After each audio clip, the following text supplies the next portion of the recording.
Oggi è difficile trattare temi diversi da quelli che noi dobbiamo assolutamente analizzare, guardando ancora una volta a quello che l'uomo è stato capace di fare nella zona di Santo Lussurgiu, alle porte di Cuglieri, verso il mare, in tutta quella montagna che il Montiferru propone, con una serie di ricchezze che erano state anche la ricchezza, se volete, del territorio. Forse uno dei territori che era stato capace di sfruttare appieno tutto quello che aveva. Se penso al bue rosso, se penso al casizolu, se penso all'olio d'oliva, se penso a tutti questi prodotti che sono il frutto di quello che l'ambiente ti sa dare, è fondamentale capire che ci si sta in qualche modo suicidando nel momento in cui la scelleratezza dell'uomo arriva a fare in modo che questo succeda. E ci sono colpe diffuse, c'è certamente la mano assassina, la peggiore, quella dell'uomo scellerato che non capisce cosa sta facendo, che dà inizio a questo cammino.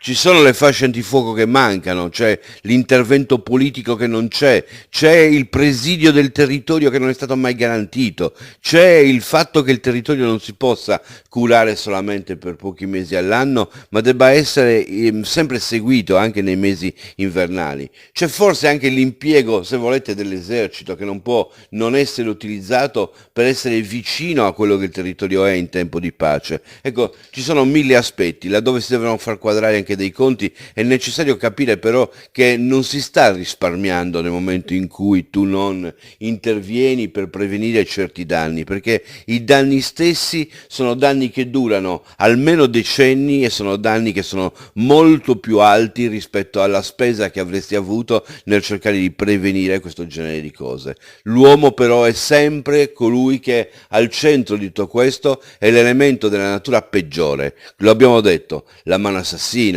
i rifiuti gettati per strada, la trascuratezza politica, la trascuratezza nel momento in cui non ci si rende conto di quanto noi rischiamo ogni volta che arriva il gran caldo. Malgrado è un ciclo, si ripete, è atavico. Questo degli incendi è una cosa che noi subiamo anno dopo anno, secolo dopo secolo e malgrado questo non impariamo. Siamo veramente portati al rifiuto, all'incapacità, al limite delle nostre capacità. Veramente una tristezza, perché poi non sono morti solamente gli alberi, non sono morti solamente gli animali, è morta l'economia ed è morta per lunghissimo tempo, è morto il sacrificio dell'uomo, è morto tutto quello che abbiamo fatto per tentare di stare bene con la natura. E questo è un elemento che speriamo, ma è ogni volta così, lo diciamo ogni volta, speriamo non venga presto dimenticato per poi aspettare che capiti ancora.